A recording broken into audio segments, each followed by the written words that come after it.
Okay, so imagine like you're trying to train a really smart AI, like one of those, large language models we hear so much about these days. You'd want a top-notch teacher, right? Another AI maybe to kind of show it the ropes. But then, like, what if that teacher AI has some bad habits? Could the student AI actually pick those up and like get worse at what it's trying to learn? Yeah, that's a question researchers are really thinking about now, and it's what this paper's all about. It's called On Teacher Hacking and Language Model Distillation.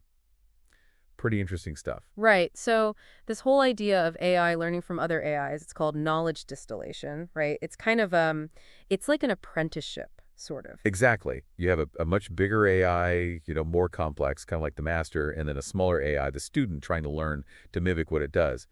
And that makes the student AI like way more efficient, which is super important for, if you want to run AI on your phone or something. Yeah, making AI more accessible. But this paper, it's saying that the student might actually learn the wrong things from the teacher. That's the concern. Even if the teacher is, generally pretty smart, it might still have like some quirks or blind spots. And so the question is, can those imperfections get passed down to the student and make it less accurate or reliable? How do you even measure that? Like, how did the researchers like actually prove this teacher hacking was happening? Well, they designed this really cool experiment. They used three levels of AI.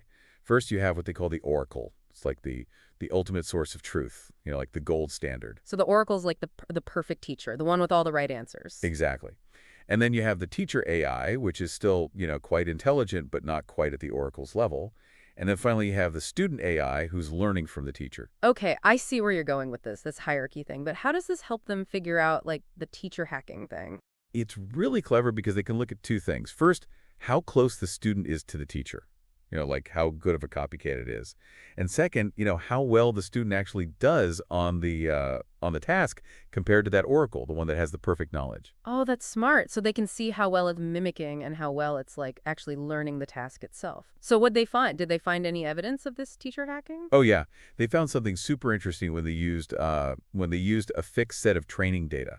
It's kind of like, the student only gets to study from one textbook. Okay, so the student's limited to just this one set of information. What happened then? Well, at first the student, improved. It got better at copying the teacher, and it got better at the task, at least for a little while. Sounds good so far. Yeah, it was. But here's the thing. As the training went on, the student kept getting better and better at imitating the teacher, but then it actually started to move away from the oracle. It was learning the teacher's, like, flaws.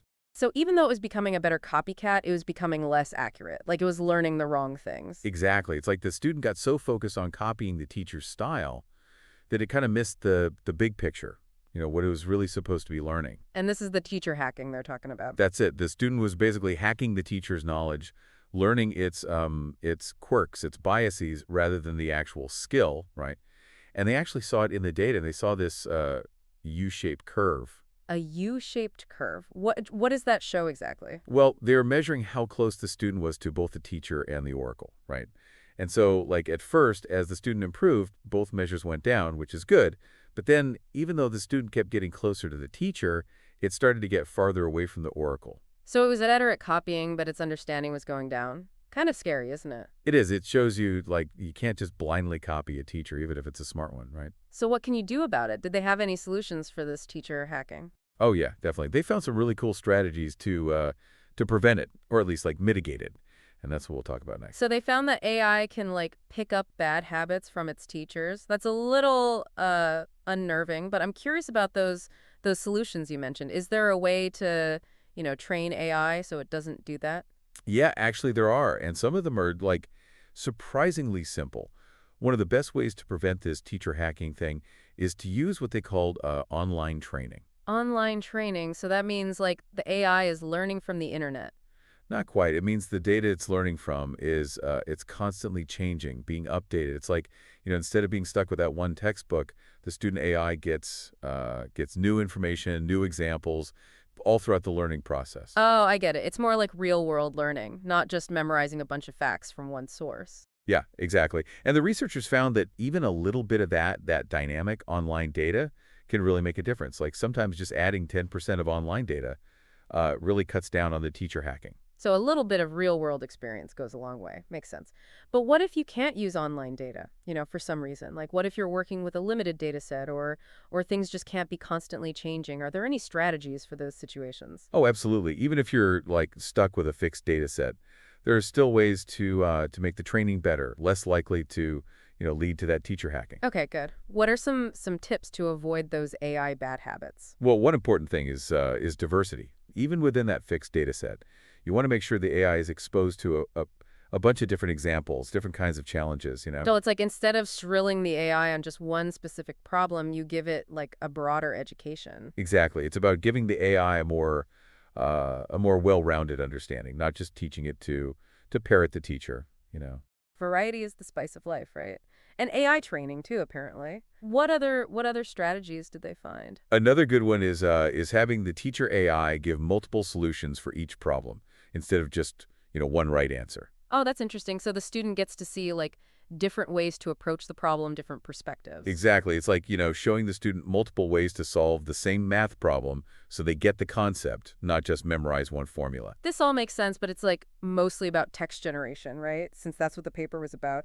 Do you think these ideas about teacher hacking apply to, other areas of AI too? Oh, for sure.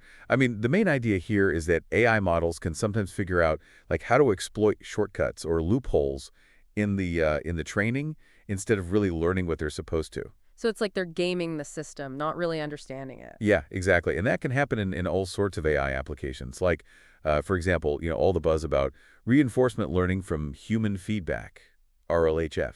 RLHF, right? That's where the AI learns from, feedback from people, like getting thumbs up or thumbs down on what it does. Right. But there's a risk there, too. The AI might just learn how to get the thumbs up without actually understanding, the bigger picture, like the goals or values behind the feedback. So it's like a student who figures out how to ace the test without learning the material. They get the right answers, but for the wrong reasons. That's it. Exactly. And that's why it's so important to be careful about, how we train AI, no matter what technique we're using.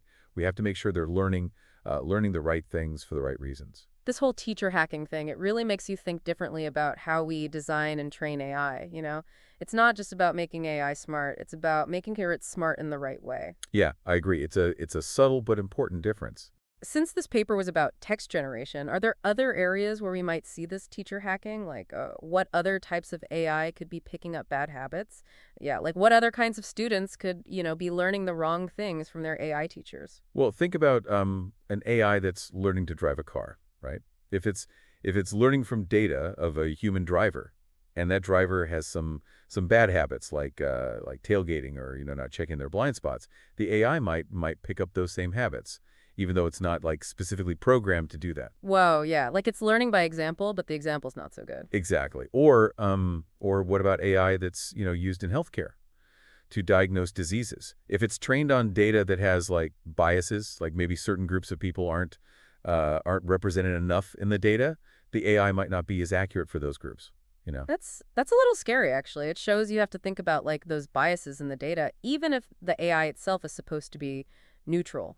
Absolutely. And it's not just the data itself, it's also like how the AI is trained to use that data. Even with a perfect data set, it could still learn the wrong things if it's not guided properly. Since it's not just about the teachers, it's the teaching methods too. It really makes you realize how complex this whole AI thing is. It's not just about like writing code. It's about understanding how these machines learn and how to like make sure they're learning the right way. Couldn't agree more. It's such a fascinating field and it's changing so fast. And I think, the more we learn about how AI learns, the better we'll be able to build AI that actually helps people. This whole deep dive on teacher hacking, it's been really interesting. It shows that you can't just assume that AI will always learn the right stuff. We have to think about like the potential for biases, for mistakes, and just, things we didn't expect. I think so too. And it's up to all of us, the researchers, the developers, even the people who make policy and just everyone really to learn about this and be part of the conversation about responsible AI. Yeah. So any final thoughts for our listeners, something to, think about as they go about their day and see AI out in the world?